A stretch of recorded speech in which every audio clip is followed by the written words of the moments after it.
এই যে শুনছো? তোমাকেই বলছি, আমাদের চ্যানেলটি সাবস্ক্রাইব করে দাও না প্লিজ।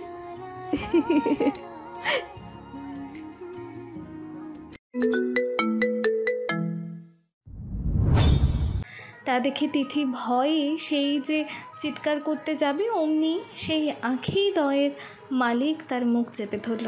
তারপর তিথির কানে তার উষ্ণ ঠোঁট একটা চুমু এঁকে দিয়ে ফিসফিসিয়ে বলে উঠল, তোমার গোলাপি বর্ণ মসৃণ মুখশ্রীর ওপর উন্মুক্ত একজোড়া গভীর কালো চোখ আর গোলাপের ন্যায় কোমল ঠোঁট যুগল দেখে যেদিন আমি প্রথম ঘায়েল হয়েছিলাম তোমার প্রেমে, সেই দিন ভেবেছিলাম তোমার রূপের জাদুকাঠি কেবল এইটুকুতেই সীমাবদ্ধ।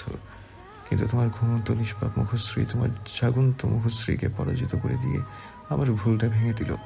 তোমার বন্ধ চোখের দুয়ারে আর শুষ্ক ঠোঁটের মাঝেই লুকিয়ে আছে তোমার রূপের আসল জাদুমন্ত্র পাখি। এমন নেশাভরা কণ্ঠ শুনে তিথি কিছুটা কেঁপে উঠল, কারণ এই গলার স্বর যে তার চেনা। এটা তো নিলয়ের গলার স্বর, কিন্তু এত রাতে উনি এখানে কি করে এলেন? নিলয় আস্তে করে নিজের হাতটা ছেড়ে দিল। তিথি সঙ্গে সঙ্গে উঠে বসে নিলয়ের দিকে তাকিয়ে বলে উঠল, আপনি এখানে কি করে এলেন? কখন এলেন? আর কেনই বা এলেন? চুপ, একদম চুপ। এতগুলো কথা একসাথে কি করে বলো তুমি? তুমি কি সারাক্ষণ বকবক ছাড়া কিছুই করতে পারো না? আর আমি এখানে তোমার ফালতু বকবক শুনতে আসিনি, তোমার ভুলের শাস্তি দিতে এসেছি। So stop talking. নিজের আঙুল দিয়ে হালকা করে তিথির ঠোঁটে চেপে ধরে কথাগুলো বলল নিলয়। নিলয়ের শাস্তি দেওয়া কথাটা শুনে তিথি ভয়তে শুকনো ঢুক গিলল।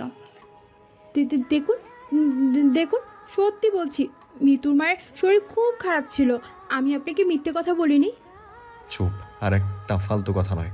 অন্যের মাকে নিয়ে এমন মিথ্যা অভিনয় করতে পারলা কি করে তুমি? নিলয়ের ধমক খেয়ে তিথি নিজেকে গুটিয়ে নিল। তারপর কাঁপা কাঁপা গলায় বলতে লাগলো, যদি এমন না বলতাম তাহলে বাসা থেকে আমাকে বের হতে দিত না। তাই বলে মিথ্যে কথা বলবে এইভাবে অন্যের মাকে নিয়ে? সরি, ভুল হয়ে গিয়েছে, আর এমন হবে না। দোকানে দু হাত দিয়ে মাথা নিচু করে বলল। কিন্তু নিলয়ের আজ খুব রাগ ধরেছে তিথির ওপর। সে তিথির সাথে কথা বলতে চেয়েছিল, একান্তে কিছুটা সময় কাটাতে চেয়েছিল, কিন্তু তিথি কী করলো? তখনকার কথা ভাবতেই নিলয়ের প্রচণ্ড মাথা গরম হয়ে যাচ্ছে। কালকে অফিসের ইম্পর্ট্যান্ট মিটিংয়ের জন্য তাকে 1 সপ্তাহের জন্য লন্ডন যেতে হবে। তাই সে চেয়েছিল তিথির সাথে কিছুটা সময় কাটাতে, কিন্তু এই মেয়ে তার সব প্ল্যানে 1 বালতি পানি ঢেলে দিল। এইসব কথা ভাবতে ভাবতেই নিলয় রাগী দৃষ্টিতে তিথির দিকে তাকালেই তিথি তখনও মাথা নিচু করে বসেছিল। নিলয় এবার তিথির 2 বাহু প্রচণ্ড জোরে চেপে ধরে ঝাঁকিয়ে ঝাঁকিয়ে বলতে লাগলো, এই মেয়ে, তোমার সাহস কি করে হলো আমার সাথে কথা না বলে চলে যাওয়ার? একটু বোঝার চেষ্টা করো না আমার ফিলিংসগুলোকে। আমি কি চাই সেটা তুমি আমার চোখ দেখে বুঝতে পারো না? আমাকে মানুষ বলে মনে হয় না? এই বলো না, আমাকে মানুষ বলে মনে হয় না? এতদিন ধরে কুকুরের মতন তোমার পিছে পিছে ঘুরছি, আর তুমি একটুও বোঝার চেষ্টা করলেই না। আরে একটা মেয়ে কোনো ছেলের তাকানো দেখলেই বলে দেবে সে ছেলে তাকে কি নজরে দেখছে। আর তুমি তুমি 1 সপ্তাহ আমার বাড়িতে থেকে আমাকে বোঝার চেষ্টা করলে না যে আমি কি চাই। সারাদিন অফিস শেষে শুধু তোমাকে এক পলক দেখার জন্য তোমার স্কুলের সামনে দাঁড়িয়ে থাকি, আর তুমি কিছুই বুঝলে না। তোমার একটু কষ্ট হলে আমি আমার বুকের বাম পাশটায় তীব্র যন্ত্রণা অনুভব করি, জানো? কিন্তু তুমি কিছুই বোঝো না। এতটাও বাচ্চা নাও তুমি পাখি। বলো তো আর কবে বুঝবে আমাকে, আমার মনের ফিলিংসগুলোকে? আমি মারা যাওয়ার পরে? আমি তোমাকে খুব জ্বালাই না? তোমার আমার সাথে কথা বলতে খুব বিরক্ত লাগে? আমি এত রাতে তোমার বাড়িতে তোমার সাথে দেখা করতে এসেছি, তাতেও তোমার খুব রাগ হচ্ছে আমার উপর, না? ঠিক আছে, আমি তোমাকে আর কোনোদিনও ডিস্টার্ব করবো না, আর কোনোদিনও তোমার মুখোমুখি হব না, কথা দিলাম তোমাকে। আচ্ছা তিথু পাখি, একটা কথা বলবে আমায়? আমি মানুষটা কি সত্যি ভালোবাসা পাওয়ার অযোগ্য? ছোটবেলায় তো বাবা মা আমাকে একা ফেলে চলেই গেল, আর বাকি জীবনটা যাকে আঁকড়ে ধরে বাঁচতে চাইলাম সেও আমাকে বুঝলো না। কথাগুলো বলার সময় নীলার গলা বারবার ধরে আসছিল, চোখগুলো লাল টকটকে হয়ে গেছে। তিথি কোনোদিন নিলয়ের এমন চেহারা দেখেনি। নিলয়ের প্রতিটি কথার মধ্যে তার মনের কোণে জমে থাকা কষ্টগুলোর সাথে তিথি পরিচিত হচ্ছিল। নিলয়ের এমন কথা শুনে তিথির চোখ ভিজে যাচ্ছে আপনা আপনি। লোকটার বুকে যে এতটা কষ্ট লুকিয়েছিল তিথি বুঝতেই পারেনি এতদিন। তার জন্য যে এতটা তীব্র অনুভূতি লোকটার বুকে জমেছিল সে জানতেই পারেনি এতদিন। তিথি অনেক কষ্টে নিজের অশ্রু সংবরণ করেছিল, কিন্তু নিলয়ের শেষের কথা শুনে আর নিজের চোখের জল আটকাতে পারল না। তার চোখ থেকে টপ টপ করে পানি গাল বেয়ে পড়তে লাগলো। নিলয় তিথির চোখের জল দেখে তিথির বাহু ছেড়ে দিয়ে তার গালে নিজের 2 হাত দিয়ে ধরে কপালে কপাল থেকে স্লো ভয়েসে বলে উঠল, তিথু পাখি, ডোন্ট ক্রাই। তোমার কাছে এই অশ্রু মূল্যহীন হতে পারে, কিন্তু আমার কাছে এই অশ্রুর এক একটা দানা মুক্তোর মতন। সো আমার মতন ফালতু লোকের জন্য এই মুক্তগুলোকে নষ্ট করো না এইভাবে। এই বলেই নিলয় নিজের ঠোঁট দিয়ে তিথির অশ্রুগুলো শুষে নিতে থাকলো। কিছুক্ষণ পর তিথির 2 চোখে আর কপালেই নিজের ঠোঁট ছুঁয়ে দিয়ে বলল, পাখি, খেয়াল রেখো নিজের। আর পারলে কোনো এক বসন্তের দুপুরে অথবা কোনো এক পরন্ত বিকেলের সন্ধ্যায় সন্ধিক্ষণে এই বাজে মানুষটাকে একবার হলেও মনে করো নিজের অজান্তে। হয়তো কিছুকাল অতীত তোমার মনকে নাড়া দেবে, কিন্তু সেটা ক্ষণস্থায়ীর জন্য, না হয় তুমি সেটা সহ্য করলো। তারপর নিলয় আর কোনো কথা না বলে চলে গেল। আর তিথি মূর্তির মতো দাঁড়িয়ে আর নিলয় যাওয়ার পানে তাকিয়ে থাকলো। আজ 8 দিন হয়ে গেল নিলয় কোনো খোঁজ নেয়নি তিথির। আর এদিকে তিথি নিলয়কে এক পলক দেখার জন্য ছটফট করতে লাগলো। অনেকবার নিলয়ের ফোনে ট্রাই করেছে তিথি, কিন্তু হয় নিলয়ের ফোন সুইচড অফ দেখাচ্ছে আর নয়তো 2 বার রিং হলেই ফোনটা কেটে যাচ্ছে। তিথি আর কিছু চিন্তা করতে পারছে না, তাই সে ঠিক করলো সে নিলয়ের বাড়িতে যাবে নিলয়ের সাথে দেখা করতে। আজকে যেহেতু ছুটির দিন তাই নিলয় বাড়িতেই থাকবে। তিথি আর দেরি করলো না, আজকে সে নিলয়ের সাথে কথা বলেই ছাড়বে। তিথিকে আজ দেখতে পুরো হুড়পড়ির মতো লাগছে। মিষ্টি কালারের একটা সিল্কের শাড়ি পরেছে তিথি আজ, 2 হাত ভরে সিলভার কালারের চুড়ি, চোখে গাঢ় করে কাজল, ঠোঁটে পিঙ্ক কালারের লিপস্টিক দিয়ে তৈরি করেছে নিজেকে সে। চুলগুলো ছেড়ে রেখেছে তিথি। তিথির চুলগুলো বেশ লম্বা কোমর পর্যন্ত। তিথি রেডি হয়ে আয়নার সামনে তাকাতেই নিজেই নিজেকে দেখে লজ্জা পেয়ে গেল। আজকে তিথি সেজেছে, মন ভরে সেজেছে শুধুমাত্র নিলয়ের জন্য। এতদিন ধরে সে ঠিক করে ফেলেছে তাকে কি করতে হবে, তাই আজ নিলয়ের সাথে কথা বলা তার খুবই জরুরি। নিলয় তাকে এভাবে দেখে কী রিয়্যাক্ট করবে এটা ভাবতেই তিথির মুখ লাল টমেটোর মতো হয়ে যাচ্ছে। নিলয়ের জন্য কিছু খাবার নিজের হাতেই বানিয়েছিল তিথি আজ সকালে। তিথি সেগুলো টিফিন বক্সে ভর্তি করে নিলয়ের বাসার উদ্দেশ্যে রওনা দিল। আর বাসায় বলে এসেছে যে সে মিতুদের বাসায় যাচ্ছে, তাই ফিরতে লেট হবে। নিজের রুমে বসে ল্যাপটপে কাজ করছিল নিলয়। হঠাৎ দরজায় আওয়াজ হতেই পিছনে ফিরে তাকাতেই নিলয় অবাক হয়ে গেল। নিলয় বিশ্বাসই করতে পারছে না যে সে কোনোদিন তিথিকে এইভাবে তার সামনে দেখতে পাবে। অসম্ভব সুন্দর লাগছে তিথিকে দেখতে আজ, চোখ ফেরানোই যাচ্ছে না। নিলয় তিথিকে দেখে উঠে দাঁড়ালো। নিলয় কিছু বলার আগেই তিথি নিলয়কে ঠাস করে একটা চড় মারল। নিলয় অবাক হয়ে তার দিকে তাকিয়ে আছে, কিন্তু নিলয়কে আরও অবাক করে দিয়ে তিথি নিলয়কে ধাক্কা দিয়ে পেছনে সোফায় ফেলে দিল। তারপর এক হাতে নিজের আঁচল কোমরে গুজে নিলয়ের কোলের ওপর উঠে বসে পড়ল। তারপর নিজের 2 হাত নিলয়ের গেঞ্জির কলার ধরে ঝাঁকাতে ঝাঁকাতে বলতে লাগলো, এই কোন সাহসে তুই এতদিন আমার ফোন ধরিসনি? নিজেকে কি ভাবিস তুই? হ্যাঁ, রানী ভিক্টোরিয়ার জামাই। যত সব ফাউল বাজে ছেলে কোথাকার। আমি যখন তোর ফোন ধরি না তখন তো আমার কান মাথা ধাঁধা করে দিস, আর এখন তুই নিজে কি করেছিস? হ্যাঁ, ফোনের ওপর ফোন করে গেছি, অথচ তুই ফোন তো ধরলেই না, উল্টো বারবার কল কেটে দিচ্ছিস। কোন সাহসে? হ্যাঁ, এখন আমাকে তোর ভালো লাগছে না বুঝি? তাই তো বলি, কেন ওই দিন আমাকে ওসব কথা বলেই মাত্র ফুরুত করে চলে গেলি বাসা থেকে? বুঝি, আমি সবই বুঝি। আমি অতটাও বাচ্চা নই।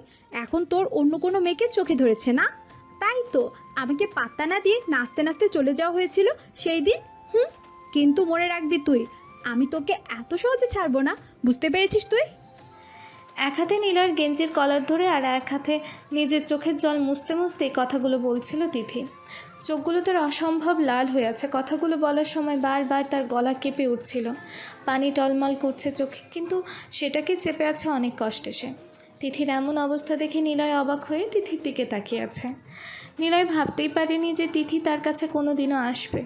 সে তো ভেবেছিল সেদিনের পর সে আর কোনো দিনও তিথির সামনে যাবে না, তিথিকে নিজের মতো করে বাঁচতে দেবে। তাই তো এত কষ্টের পরেও এই 8টা দিন নিজের প্রিয়তমার মুখ পর্যন্ত দেখেনি সে। প্রতিটি রাত তার নির্ঘুমে কেটেছে। প্রতিটা মুহূর্তে সে ছটফট করেছে শুধু এক পলক নিজের মায়াপুরীকে দেখার জন্য। এই 8টা দিন নিলয়ের কেমন কেটেছে তা শুধুমাত্র নিলয়ই জানে। নিলয় তিথির এমন অবস্থা দেখে এক হাতে তিথির চোখের জল মুছে কিছু বলতে যাবে, তখনই তিথি এক ঝটকায় নিলয়ের হাতটা নিজের চোখের ওপর থেকে সরিয়ে দিল। তারপরে এক হাত দিয়ে নিলয়ের ঠোঁট চেপে দিয়ে বলল, চুপ, একদম চুপ। অনেক বলেছিস তুই এতদিন, আমি কিচ্ছু বলিনি।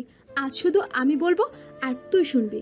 খুব তো বলেছিলি তুই আমাকে ভালোবাসিস, আমাকে ছাড়া বাঁচতে পারবি না, কিন্তু একবারও কি আমার মনের কথা ভেবেছিস? এতদিন আমি কতটা কষ্টে কাটিয়েছি তোর কোনো ধারণা আছে? একবারও খোঁজ নিয়েছিলি যে আমি কেমন আছি? তুই আমাকে ভালোবেসেছিস ভালো কথা, কিন্তু আমাকেও তো তোকে ভালোবাসার কিছুটা সময়টা তো দিবি, তোর কষ্টগুলো অনুভূতিগুলো বোঝার সময়টা তো দিবি। কিন্তু তুই কি করলি? আমাকে সেই সময়টুকু না দিয়ে আমাকে ছেড়ে চলে গেলি, তাও আবার আমাকে কতগুলো কড়া কড়া কথা শুনিয়ে। একবারের জন্য ভাবিসনি যে আমার কি হবে? পাষাণ লোক একটা, খুব পাষাণ তুই, খুব খুব খুব পাষাণ। শুধু নিজের কষ্টটা বললি, কিন্তু আমাকে বুঝলি না, বোঝার চেষ্টাও করলি না। ঠিক আছে, তুই থাক তোর মতো, আমি আর তোকে কোনোদিন ডিস্টার্ব করব না। কথাগুলো বলার সময় তিথি আর নিজের চোখের জল আটকে রাখতে পারল না, কেঁদেই ফেলল। কান্নার কারণে তিথির চোখের কাজলগুলো লেপটে একাকার হয়ে গেছে। কথা বলার শেষে তিথি এক হাতে নিজের চোখের জল মুছে আর নাক টানতে টানতে নিলয়ের কোল থেকে যেই উঠতে যাবে, তখনই নিলয় নিজের এক হাতে তিথির কোমর চেপে ধরে, তিথিকে নিজের সাথে মিশিয়ে নিল। তিথি নিজেকে নিলয়ের কাছ থেকে ছাড়ানোর জন্য ছটফট করতে লাগলো। নিলয় তিথির ছটফটানি দেখে নিজের ডান হাত দিয়ে তিথির হাত দুটো শক্ত করে চেপে ধরল। তারপর তিথিকে নিজের একদম কাছে এনে বলতে লাগলো, কোথায় যাওয়া হচ্ছে শুনি? আর এই কথাগুলো বলার জন্যই কি এত সেজে গুজে এসেছো আমার কাছে? আমি তো শুনেছি মেয়েরা ঝগড়া করার জন্য চুলগুলো এক হাত খোপা করে বেঁধে হাতে একটা ঝাঁটা নিয়ে তেড়ে আসে, কিন্তু তুমি তো একেবারে নায়িকা সেজে চলে এসেছো ঝগড়া করতে। তার নায়িকা তোমার সাহস হলো কি করে এত সুন্দর করে সেজে আমার মাথাটাকে একেবারে খারাপ করে দিয়ে আবার আমাকে এত সুন্দর সুন্দর বকা দিয়ে চলে যাচ্ছিলে? তুমি কি ভেবেছো তোমাকে এত সহজে ছেড়ে দেবো? ছাড় আমাকে, তোর সাথে আমার আর কোনো কথা নেই। নিলয়ের কাছ থেকে নিজেকে ছাড়ানোর চেষ্টা করতে করতেই তিথির ছটফটানি দেখেই নিলয় তিথির কোমরে জোরে একটা চাপ দিল। এতে তিথি কিছুটা কেঁপে উঠল। তারপর নিলয় বলতে লাগলো, এই ব্যাঙের মতো লাফাচ্ছ কেন? ও আমি তো আবার ভুলেই গিয়েছিলাম, তোমার তো আবার বর্ষাকালে জন্ম হয়েছিল, তাই তোমার আর ব্যাঙের ডিএনএ অনেকটা সিমিলার। আর তাছাড়াও তোমাকে ছেড়ে দেবো মানে? ছেড়ে তো দিয়েছিলাম সেদিনই, তাহলে কেন আজ এলে আমার কাছে, তাও আবার এরকম ভয়ঙ্কর সাজে আমাকে পাগল বানাতে? ভেবেছিলাম তোমার স্মৃতিগুলো আঁকড়ে ধরেই সারা জীবন বেঁচে থাকবো, কিন্তু তুমি তোমার এই ভয়ঙ্কর রূপ দেখিয়ে আমার মাথা একেবারেই খারাপ করে দিয়েছো। তাই তুমি এখন চাইলেও আমি তোমাকে ছাড়বো না, কারণ তোমাকে আমার প্রয়োজন আমার জীবনের প্রত্যেকটা মুহূর্ত কাটানোর জন্য। তোমাকে আমার প্রয়োজন, because I can't live without you. হ্যাঁ হ্যাঁ, বুঝি বুঝি, সব বুঝি আমি। আমাকে এসব কথা বলে আমার মন গলানো যাবে না। আর এখন তো অন্য মেয়ে। কেঁদে কেঁদে তিথি কথাগুলো বলছিল, কিন্তু নিলয় আর কিছু বলতে দিল না তাকে। তার আগেই তিথির হাতগুলো ছেড়ে তিথির গাল শক্ত করে চেপে ধরল নিজের ডান হাত দিয়ে। তারপর বলল, চুপ, একদম চুপ। কি তখন থেকে যা তা বলে যাচ্ছিস? কিছু বলছি না বলে এই নয় যে সব সময় চুপ করে থাকবো আমি। তখন থেকে কি বুঝি বলছিস? হ্যাঁ, বাচ্চা মেয়ে একটা। আর কি বললি? অন্য কোনো মেয়ে? এই নিলয় চৌধুরী নিজের লাইফে কোনো মেয়ের দিকে সেই নজরে তাকায়নি, বুঝেছিস? একমাত্র একজনের দিকে তাকিয়েছিল, আর সেটা হলো তুই। বুঝতে পেরেছিস তুই? আর একবার এসব কথা বললে না, তোর মুখ আমি সেলাই করে দেবো। আর এদিকে তিথি চোখের জল নাকের জল এক করে ফেলেছে কান্না করতে করতে। চোখে কাজল পুরো লেপটে গিয়েছে, নিচের দিকে তাকিয়ে ফুপিয়ে ফুপিয়ে কাঁদছে আর দুই হাতে নিজের চোখের জল মুছছে। তিথিকে এই মুহূর্তে একজন আবেদনময়ী নারীর মতো দেখতে লাগছে। নিলয় এক ধ্যানে তাকিয়ে আছে তিথির দিকে, অসম্ভব মায়াবতী লাগছে আজ তাকে। এবার নিলয় তিথির গাল থেকে হাত সরিয়ে তিথির চুলের ভেতরে হাত ঢুকিয়ে তিথিকে নিজের আরও একটু কাছে নিয়ে এলো। তারপর তিথির দিকে তাকিয়ে আবেগপূর্ণ কণ্ঠে ডেকে উঠল, পাখি। নিলয়ের ডাকে তিথি নিলয়ের দিকে তাকাতেই সে বলে উঠল, ভালোবাসো আমায়? নিলয়ের এমন কথা শুনে তিথির চোখগুলো মুহূর্তেই জলে পরিপূর্ণ হয়ে উঠল। তিথির মনের কথা বুঝতে পেরে কিছুটা হাসলো নিলয়। তারপর তিথির গালে নিজের দুই হাত রেখে বলতে লাগলো, থাক আর বলতে হবে না, তোমার এই উত্তর আমি পেয়ে গেছি। এবার বলো তো, এই পাগল করা সাজটা কি আমার জন্যই সেজেছো? তিথি নাক টানতে টানতে জবাব দিল, মোটেও না, আমার তো এখান থেকে বেরিয়ে বয়ফ্রেন্ডের সাথে ঘুরতে যাওয়ার প্ল্যান ছিল, তাই তো আমি আজ এমন সুন্দর সেজেছি। কেন, ভালো লাগছে না আমার? নিলয় এবার রেগে গিয়ে নিজের এক হাত তিথির গালে শক্ত করে ধরে দাঁতে দাঁত চেপে বলল, আর একবার এসব ফালতু কথা যদি বলেছো তাহলে তোমার ঠ্যাং ভেঙে হাতে ধরিয়ে দেবো, বুঝতে পেরেছো? বেয়াদব মেয়ে একটা। শক্ত করে গাল চেপে ধরায় তিথি হালকা আর্তনাদ করে বলে উঠল, আহ, লাগছে, ছাড়ুন আমায়। লাগুক, লাগার জন্যই ধরা। তিথি এবার কেঁদে ফেলল। তিথির কান্না দেখে নিলয় তিথির গাল ছেড়ে ধমক দিয়ে বলে উঠল, চুপ, একদম চুপ। আর একবার কাঁদলে বেঁধে রেখে দেবো তোমাকে। নিলয়ের এমন ধমকে তিথি এবার আরও জোরে কেঁদে উঠল আর বলতে লাগলো, পচা লোক একটা, ছাড়ুন আমায়। শুধু আমাকে বকা দেয়, একটুও ভালোবাসে না, একটু আদর করে না আমায়। থাকবো না আমি আর এখানে, চলেই যাবো এখান থেকে। এই বলেই তিথি যেই নিলয়ের কোল থেকে উঠতে যাবে অমনি নিলয় এক হাতে তিথির কোমর পেঁচিয়ে ধরে আর এক হাতে তিথির চুলের ভেতরে হাত ঢুকিয়ে তিথিকে নিজের একদম কাছে নিয়ে আসে। এতটা কাছে যে তিথির নাক নিলয়ের নাককে স্পর্শ করছে। নিলয় কিছুক্ষণ তিথির গোলাপি শুষ্ক ঠোঁটগুলির দিকে তাকিয়ে থাকলো। অনেকক্ষণ কান্না করার জন্য তার রসালো ঠোঁটদ্বয় শুষ্ক হয়ে গিয়েছে। এখন এই ঠোঁটের আর্দ্রতার প্রয়োজন। একথা ভাবতেই নিজের মন হেসে উঠল নিলয়। তারপর আর সময় নষ্ট না করে নিজের ঠোঁট দিয়ে তিথির ঠোঁট পরম আবেশে চেপে ধরল। শুষে নিতে থাকলেও তিথির শুষ্ক ঠোঁট জোড়াকে আর্দ্র করার অভিপ্রায়। নিলয়ের হঠাৎ এমন আক্রমণে তিথি হকচকে গেল। তারপর নিজেকে নিলয়ের কাছ থেকে ছাড়ানোর জন্য ছটফট করতে লাগলো। নিলয় তিথিকে আরও গভীরভাবে আঁকড়ে ধরল আর সফটলিভাবে তিথির ঠোঁটগুলোকে শুষে নিতে থাকলো। তিথি একসময় শান্ত হয়ে গেল। নিলয় তিথির কোমরে স্লাইড করতে লাগলো। তিথি বারবার কেঁপে উঠছে নিলয়ের এমন স্পর্শে। নিলয় তিথির নিচের ঠোঁটে হালকা করে কামড় দিল। ব্যাস, তিথি আর নিজেকে সামলাতে পারল না। সেও নিলয়ের সাথে তাল মিলিয়ে নিলয়ের ঠোঁটগুলোকে শুষে নিতে থাকলো পরম আবেশে। প্রিয়তমার কাছ থেকে সাড়া পেয়ে নিলয় যেন আরও উন্মাদ হয়ে উঠল। দীর্ঘ 10 মিনিট পর নিলয় তিথির ঠোঁট ছেড়ে তিথির সারা মুখে নিজের ঠোঁটে স্পর্শ দিতে থাকলো। কতদিন পর তার পাখি তার ভালোবাসাকে বুঝতে পেরেছে। নিলয় কল্পনাতেও ভাবেনি তিথি এত তাড়াতাড়ি তাকে ভালোবেসে নিজের কাছে টেনে নেবে। হঠাৎ নিলয়ের নজর গেল তিথির ঠোঁটের নিচে থাকা তিলটার উপর। নিলয় কিছুক্ষণ তিলটার উপর হাত বুলিয়ে সেই জায়গায় ঘন ঘন চুমু খেতে লাগলো। তারপর তিথির গলায় নিজের মুখ গুজে দিল। তিথি আর নিজেকে সামলাতে পারল না। নিলয় চুলগুলোকে শক্ত করে আঁকড়ে ধরল। নিলয় তিথির ঘাড়ে চুমুতে চুমুতে ভরিয়ে দিতে থাকলো। এবার নিলয়ের নজর গেল গলার তেলটার দিকে। কোনো কিছু না ভেবে সেখানে জোরে কামড় দিয়ে দিল নিলয়। তিথি নিলয়ের স্পর্শগুলো চোখ বন্ধ করে অনুভব করছিল। হঠাৎ নিলয়ের এমন কামড়ে তিথি কিছুটা ব্যথা পেল, তাই সঙ্গে সঙ্গে নিলয়কে ধাক্কা দিয়ে উঠে দাঁড়ালো। আয়নার সামনে গিয়ে নিজের গলার দিকে তাকাতেই তিথির রাগ উঠে গেল। নিলয় বেশ জোরে কামড়টা দিয়েছে। গলায় তার দাগ স্পষ্ট ফুটে উঠেছে। তিথি কিছু বলতে যাবে তার আগেই নিলয় তাকে পেছন থেকে জড়িয়ে শাড়ি দিয়ে ঢাকা পেটের ওপর হাত রাখলো। তারপর তিথির চুলে নিজের মুখ ডুবিয়ে তিথির চুলের ঘ্রাণ নিতে থাকলো। তারপর তিথির ঘাড়ে থুতনি রেখে নেশাময় কণ্ঠে বলতে লাগলো, তোমার মধ্যে কি আছে বলতে পারো তিথু পাখি, যেটা বারবার আমাকে তোমার দিকে আকর্ষিত করে? কি আছে তোমার এই কালো ঘন কেশে যেটা আমাকে মাতাল করে তুলছে? আর না, খুব তাড়াতাড়ি তোমাকে আমার কাছে নিয়ে আসবো সারা জীবনের জন্য। তোমাকে ছাড়া এক মুহূর্ত আমি আর থাকতে পারবো না। এই বলেই তিথিকে নিজের দিকে ফিরিয়ে তিথির কপালে একটা ভালোবাসার পরশ এঁকে দিল। তারপর কানে কানে ফিসফিসিয়ে বলতে লাগলো, আচ্ছা চলো, খাবে চলো। তোমাকে আদর করতে গিয়ে আমি খাওয়ার কথা ভুলেই গিয়েছিলাম। খুব ক্ষুধা পেয়েছে আমার, তাড়াতাড়ি চলো। তুমি তো আবার খিদে সহ্য করতে পারো না পাখি। আর এমনভাবে থেকো না প্লিজ, নইলে আমি আর নিজেকে কন্ট্রোল করতে পারবো না। তিথি এতক্ষণ চোখ বন্ধ করে নীলার কথাগুলো শুনছিল। নীলার কথাগুলো শুনে লজ্জায় তার মাটিতে মিশে যেতে ইচ্ছে করছে। এমন অসভ্য মানুষ সে তার হোল লাইফ একটাও দেখেনি। লজ্জা দেবারও একটা লিমিট থাকে, কিন্তু তিনি সেই লিমিটকেও অতিক্রম করে ফেলেছেন।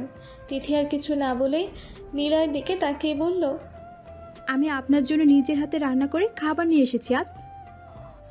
মানে আমি বিলিভই করতে পারছি না, একদিনে এত আনন্দ আমি হজম করতে পারবো না। আমি মাথা ঘুরে পড়েই যাবো এবার। পাখি, কি রান্না করে এনেছো আমার জন্য? Biryani. Wow, this is my favourite food. তাড়াতাড়ি চলো, খিদেতে আমার পেট ফেটে যাচ্ছে। তারপর তারা নিচে গেল লাঞ্চ করতে। নিচে গিয়ে তিথি ডাইনিং টেবিলে খাবার সার্ভ করলো। নিলয় নিচে নেমে চেয়ার টেনে বসে পড়ল আর তিথিকে হাত ধরে টেনে নিজের কোলে বসিয়ে দিল। তিথি নিলয়ের দিকে জিজ্ঞাসু দৃষ্টিতে তাকাতেই নিলয় মুচকি হেসে বলল, আজকে আমরা একসাথে একই প্লেটে খাবো। কিন্তু তিথিকে থামিয়ে দিয়ে বলল, কোনো কিন্তু নয়, প্রথমে আমি তোমাকে খাইয়ে দেবো, তারপর তুমি আমাকে খাইয়ে দেবে, ওকে? আপনার তো খিদে পেয়েছে, আপনি বরং আগে খান, তারপর না হয় আমি খাবো। চুপ, আমি যেটা বলেছি সেটাই হবে। নাও ওপেন ইউর মাউথ। হ্যাঁ করো পাখি, কতক্ষণ ধরে থাকবো? হাত ব্যথা করবে তো এবার। তিথি আর কোনো কিছু না বলে হাঁ করলো। বিরিয়ানির দিকে তাকিয়ে নিলয়কে বলে উঠল, বাহ, খুব সুন্দর ঘ্রাণ আসছে তো, দেখে তো মনে হচ্ছে বিরিয়ানিটা খুব মজার হবে খেতে। তারপর নিলয় তিথিকে খাইয়ে দিল। তিথির খাওয়া শেষ হলে আরেকটু বিরিয়ানি প্লেটে নিয়ে নিল। তারপর নিলয়ের দিকে এক লোকমা খাবার তুলে ধরতে নিলয় গপ করে সেটা খেয়ে ফেলল। খাওয়ার সাথে সাথেই নিলয় চোখ বন্ধ করে ফেলল। নিলয়ের চোখ বন্ধ করা দেখে তিথি মনে মনে কিছুটা ভয় পেল। তিথি ভাবছে হয়তো নিলয়ের খাবারটা পছন্দ হয়নি, তাই নিলয়ের দিকে তাকিয়ে আস্তে করে জিজ্ঞেস করলো, কি হলো, খাচ্ছে না কেন? খাবার মজা হয়নি? নিলয় আস্তে করে চোখটা খুলে তিথির হাত দুটো নিজের সামনে আনলো। তারপর দুই হাতের তালুতে চুমু দিয়ে তিথির দিকে তাকিয়ে বলল, আমার বাচ্চাটা এত সুন্দর খাবার বানায় তা আগে জানতাম না তো। খুব সুন্দর খেতে হয়েছে বিরিয়ানিটা। পাখি আরও দাও, খুব খিদে পেয়েছে আমার। নিলয়ের কথায় তিথি খুব খুশি হলো। তারপর প্লেটে আর একটু বিরিয়ানি তুলেই নিলয়কে খাইয়ে দিতেই লাগলো। অন্যান্য দিনের তুলনায় নিলয় আজ অনেক বেশি খেয়ে ফেলেছে। খাওয়া শেষে নিলয় তিথিকে নিয়ে উপরে চলে গেল। তারপর তিথিকে খাটে বসিয়ে তিথির কোলে মাথা রেখে শুয়ে পড়ল।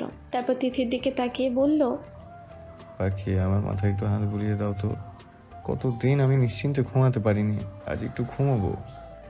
এই বলেই তিথির হাত নিজের মাথার ওপরে রেখে তিথির পেটে মুখ গুজে চোখ বন্ধ করে শক্ত করে দু হাতে জড়িয়ে ধরল তিথিকে। সকাল থেকে নিলয় এমন হুটহাট আক্রমণে তিথি বারবার কেঁপে উঠছে। তিথি কাঁপা কাঁপা হাতে নিলয়ের চুলে হাত দিল। তারপর আস্তে আস্তে চুলে হাত বোলাতে লাগলো। কিছুক্ষণের মধ্যেই নিলয় গভীর ঘুমে আচ্ছন্ন হয়ে গেল। তিথি নিলয়ের দিকে আছে আগ্ধানে তাকিয়ে। কি নিষ্পাপ মুখ! ঘুমন্ত অবস্থায় দেখতে একদম বাবুদের মতো লাগে, আর জেগে থাকলে একটা আস্ত ডেভিলে পরিণত হয়। এই মানুষটা তাকে ভালোবাসে, এতটাই ভালোবাসে যার কোনো তুলনা হয় না। একথা ভাবতেই তিথির মনে এক অজানা ভালো লাগা কাজ করছে। আবার সকলের কথা মনে পড়তেই তিথির মুখ লজ্জায় লাল নীল হয়ে উঠল। বিকেল 5টায় বাসার সামনে তিথিকে নামিয়ে দিল নিলয়। যেহেতু বাড়িতে আগে থেকে বলা ছিল, তাই কেউ তেমন কোনো প্রশ্ন করেনি তিথিকে। রাতে ডিনার করে তিথি শুয়ে শুয়ে নিলয়ের কথা ভাবছিল। তখনই তিথির মোবাইলে রিংটোন বেজে উঠল। ফোনটা রিসিভ করতেই ওপাশ থেকে নিলয় ঘুম ঘুম কণ্ঠে বলে উঠল, পাখি ঘুমিয়ে পড়ো, আমার কথা আর ভাবতে হবে না। নিলয়ের কথায় তিথি অবাক হয়ে গেল।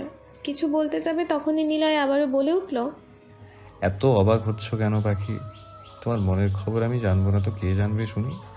আপনি কি করে জানলেন আমি এখন কি ভাবছি? আমি জানি, আমি সব জানি। এখন চুপ করে ঘুমিয়ে পড়ো, অনেক রাত হয়েছে, কাল আবার কথা হবে, ওকে? এই বলে ফোনটা কেটে দিল। এদিকে তিথি মনে মনে নিজেই বলে উঠল, আশ্চর্য, এখন আমার মনের কথা জেনে যাচ্ছে। OMG, কি হবে এখন? তারপর আর কিছু না ভেবে ঘুমিয়ে পড়ল। আস্তে আস্তে দিন যেতে লাগলো। এদিকে তিথি আর নিলয়ের সম্পর্কটাও আরও গাঢ় হয়ে উঠল। আর মিতু, সে তো অনেকবার চেষ্টা করেছিল নিজের মনের কথাগুলো আশফিককে বলার, কিন্তু বরাবরই ব্যর্থ হয়েছে। তাই সে ঠিক করে ফেলেছে আর কিছুদিন পর তাদের ফাইনাল এক্সাম শুরু হবে, আর যেদিন এক্সাম শেষ হবে ওই দিনই সবার সামনে সে আশফিককে তার মনের কথাগুলো জানাবে। এদিকে পরীক্ষা কাছে চলে আসে। তিথি নিলয়ের সাথে কথা বলা প্রায় বন্ধই হয়ে গিয়েছে। সারাদিন নিজেকে পড়াশোনায় ব্যস্ত রেখেছে। এখন সে কারণ তার এখনও পুরো সিলেবাস কমপ্লিট হয়নি। যদি পরীক্ষায় বাজে মার্কস আসে তাহলে বাড়িতে বকা তো খাবেই, তার সাথে নিলয়ের সামনে তার প্রেস্টিজ পুরো জলে ভেসে ফালুদা হয়ে যাবে। তাই সে মন লাগিয়ে পড়ছে। নিলয় সারাদিনে একবার ফোন করে তিথির খোঁজ খবর নেয়, তাও আবার 5 মিনিটের বেশি কথা বলে না, কারণ সে নিজেও চায় তিথি যেন এখন কোনো মতেই নিজের সময় নষ্ট না করে। দেখতে দেখতে তিথির পরীক্ষার দিন চলে এলো। আশফি তাকে পরীক্ষা সেন্টারে পৌঁছে দিয়ে এসেছে। তিথি আর মিঠু সিট পড়েছে পরপর, তাই মিঠু তিথির সাথেই যায়। আবার পরীক্ষা শেষ হলে আশফি এসে ওদের নিয়ে যায়। এভাবে পরীক্ষাগুলো শেষ হতে লাগলো একটার পর একটা। প্রতিটি পরীক্ষায় তিথির বেশ ভালোই হয়েছে। কাল তিথির শেষ পরীক্ষা, এটা ভাবতেই তিথির মন নেচে নেচে উঠছে। অনেকক্ষণ ধরে ফোনটা নিয়ে নাড়াচাড়া করার পর নিলয়ের নাম্বার ডায়াল করলো। কিছুক্ষণ রিং হতেই অপর পাশ থেকে নিলয় ফোনটা রিসিভ করলো। পাখি, তুমি এখন এত রাতে আমাকে ফোন করেছো কেন? কোনো সমস্যা হয়েছে? না না, এমনি ফোন করেছিলাম। হোয়াট? কাল তোমার পরীক্ষা আর তুমি আজ এত রাতে না ঘুমিয়ে আমাকে ফোন করেছো? কিছুটা ধমক দিয়ে বলল নিলয়। আমার বুঝি আপনার সাথে কথা বলতে একটু ইচ্ছে করে না? কতদিন কথা হয় না, তা কি কারো খেয়াল আছে? সবাই সারাদিন ব্যস্ত আমাকে বকতে। কিছুটা অভিমানী স্বরে বলে উঠল। পাখি, আমি তা বলছি নাকি, কিন্তু কাল তোমার পরীক্ষা, তোমার এখন ঘুমানো উচিত, নইলে শরীর খারাপ করবে তো। আমি তো শুধু এটা জানার জন্য ফোন করেছিলাম যে কেউ একজন বলেছিল আমার পরীক্ষা শেষ হলে সে নাকি আমাকে নিয়ে ঘুরতে যাবে। তার কি সেটা মনে আছে? এটা জানার জন্যই ফোনটা করা। নিলয় তিথির কথা শুনেই মুচকি হেসে বলে উঠল। আবার জানকে আমি যখন কথা দিয়েছি তখন তাকে নিয়ে অবশ্যই ঘুরতে যাব। নিলয়ের কথা শুনে তিথি খুশিতে গদগদ হয়ে বলে উঠল। সত্যি? আপনার মনে আছে তাহলে? তবে কাল পরীক্ষা শেষ হলেই পরের দিন যাব কিন্তু আমরা ঘুরতে। ঠিক আছে বাচ্চা, এখন তুমি চুপচাপ ঘুমাও দেখি। ওকে, বাই। এই বলেই তিথি শব্দ করে ফোনে একটা কিস দিয়ে ফোনটা রেখে দিল। তিথির এমন কাণ্ড নিলয় কিছুটা হাসে, মনে মনে বলে উঠল, পাগলি একটা, খুব ভালোবাসি পাখি। আজ তিথিদের পরীক্ষার শেষ দিন, তাই আজ মিতু মনে পুরোপুরি ঠিক করেই ফেলেছে যে আজ সে সবার সামনে আশফিকে প্রপোজ করবে। তাই সে নিজের বাগানের একগুচ্ছ লাল গোলাপ আশফির জন্য নিয়ে এসেছে। রীতিমতো আজও আশফি তাদেরকে সেন্টারে ছেড়ে নিজের হসপিটালে চলে গেল। পরীক্ষা শেষ হলে আবারও তাদের নিতে আসবে। তিথিরা সবেমাত্র পরীক্ষার হল থেকে বের হলো। সব ছাত্র ছাত্রীরা আজ বেজায় খুশি, কারণ আজ তাদের পরীক্ষা শেষ, এবার তারা একটা লম্বা ছুটি পাবে। তিথিও বেশ খুশি, কারণ সেও ঘুরতে যাবে নিলয়ের সাথে। তিথি অনেকক্ষণ ধরে লক্ষ্য করেছে যে মিতু কোনো একটা বিষয় নিয়ে খুব ভাবছে আর বারবার নিজের ব্যাগে কী যেন একটা দেখছে। তিথি এবার মিতুর কাছে গিয়ে মিতুর মাথায় একটা চাঁটি মেরে জিজ্ঞেস করলো, কি রে পেতনি, বারবার কি দেখছিস ব্যাগে? কি চুরি করে নিয়ে এসেছিস দেখি একবার। আরে না না, কিছু কিছু নেই ব্যাগে। এই বলেই তিথির হাত থেকে এক প্রকার ছিনিয়ে নিল ব্যাগটা। এবার তিথির কৌতূহল বেড়ে গেল। কিছু নেই বললেই হলো, কিছু তো একটা লুকাচ্ছিস তুই আমার কাছ থেকে, আর সেটা আমি দেখিয়ে ছাড়বো। এই বলেই মিতুর কাছ থেকে টেনে হিঁচড়ে ব্যাগটা কেড়ে নিল। ব্যাগটা খুলতেই তিথি অবাক হয়ে গেল, কারণ ব্যাগের মধ্যে আশফির জন্য আনা মিতুর বাগানের সেই একগুচ্ছ লাল গোলাপ ফুল রাখা ছিল। তিথি মিতুর দিকে ভ্রুকুচকে তাকাতেই মিতু বলে উঠল, আজ আমি ওকে আমার মনের কথাই বলবো, তাই এটাই এনেছি। এই, এটা আবার কে? তুই বুঝি জানিস না ওটা কে? লজ্জা পেয়ে কথাটা বলল মিতু। ওহো, এত দূর। এই মিতু, সত্যি করে বলতো, তুই পরীক্ষাগুলো ভালো করে দিয়েছিস তো? মানে পাশ করতে পারবি তো? তুই যদি পাশ না করিস তাহলে ভাইয়া তোর দিকে মুখ ফিরেও তাকাবে না। তিথি, আমি অতটাও খারাপ স্টুডেন্ট নই, আর সব পরীক্ষা আমার ভালোই হয়েছে। ঠিক আছে ঠিক আছে, ওই দেখ ভাইয়া চলে এসেছে, এখন চল তাড়াতাড়ি। তিথি এগিয়ে যেতেই মিতু তিথির হাত ধরে ফেলল। তারপর তিথির দিকে করুণ চোখে তাকিয়ে বলল, তিথু, আশফি ভাইয়া আমার মনের কথা বুঝতে পারবে তো? আরে পারবে না মানে? এত বছর ধরে তুই ভাইয়াকে নিঃস্বার্থভাবে ভালোবেসে গেছিস, তোর কথা বুঝবে না তাই কখনো হয়? আর বাই দ্য রাস্তা, তুই নিজের হবু বরকে ভাইয়া ভাইয়া কি বলছিস? আরে স্বামী বলে ডাক। তিথি, হোয়াট? আচ্ছা আচ্ছা, এবার তো চল। তিথি মিতুর সেন্টার থেকে বের হতেই আশফি জিজ্ঞেস করলো, কিরে বুড়ি, পরীক্ষা কেমন হলো তোর? ভালো করে লিখেছিস তো? হ্যাঁ ভাইয়া। এবার আশফি মিতুর দিকে তাকিয়ে বলল, আর তুই তুই লিখেছিস সব কিছু? জি। Very good. আজকে তোদের শেষ পরীক্ষা ছিল, তাই তোরা আজ যা খেতে চাইবি তাই খাওয়াবো তোদের। এই বলেই আশফি পেছনে ফিরতে নিলে মিতু আশফিকে ডাক দিল। আশফি পেছনে ফিরে তাকাতেই মিতু আশফির সামনে হাঁটু কেটে বসে একগুচ্ছ লাল গোলাপ আশফির সামনে ধরল। তারপর বলতে লাগলো, ছোটবেলায় যখন তোমায় প্রথম ছিলাম ডেকেছিলাম তোমার ভাইয়া বলে। যখন তোমার বয়স 13, হঠাৎ একদিন নীল পাঞ্জাবি আবৃত অবস্থায় তোমায় দেখে আমার কিশোরী মনের এক কোণে ছোট্ট একটা কেটেছিল দাগ ভালো লাগার। সেই দিন উপলব্ধি করতে পেরেছিলাম যে তোমাকে ভাইয়া বলে ডাকাটা আমার জীবনে চরম ভুল ছিল, কিন্তু তখন ততটাও গুরুত্ব দিইনি আমি এটাকে। কিন্তু আমার হৃদয়ের গহীনে কখন যে এই ভালো লাগাটা ভালোবাসায় পরিণত হয়েছিল বলতে পারবো না। কিন্তু এটা আমি নিশ্চিত হয়েছিলাম সেই দিন, যেদিন তোমাকে অন্য মেয়ের সাথে হেসে কথা বলতে দেখেছিলাম তিথির জন্মদিনের পার্টিতে। সেই দিন থেকে আজও পর্যন্ত ভালোবেসে গেছি তোমাকে নিঃস্বার্থভাবে। বিশ্বাস করো, কোনো দিন তোমাকে জানাতে চাইনি আমার মনের কথা। ভেবেছিলাম নিজের মনের কোণে থাক না চাপা আমার গোপন ভালোবাসা। কি দরকার বাইরের পৃথিবীকে জানানো আমার ভালোবাসার মানুষটার কথা। কিন্তু আমি নিরুপায়, আমি পারবো না অতটাও ভালো হতে, কারণ তুমিই না, আমি যে একেবারেই শূন্য। বানাবে কি আমাকে তোমার বউ? কিচ্ছু চাই না, বিশ্বাস করো। শুধু দিন শেষে একটুখানি ভালোবাসা দিলেই চলবে। প্লিজ ফিরিয়ে দিও না। আজ ফিরিয়ে দিলে যে আমি পুরো ভেঙে পড়বো। I love you so much. তোমাকে ছাড়া আমি বাঁচবো না। আমাকে। আর কিছু বলতে পারলো না মিতু। তার আগে আশফি প্রচণ্ড জোরে একটা থাপ্পড় মারল মিতুর গালে। এতক্ষণ রাস্তার সবাই তাদের দিকে তাকিয়েছিল।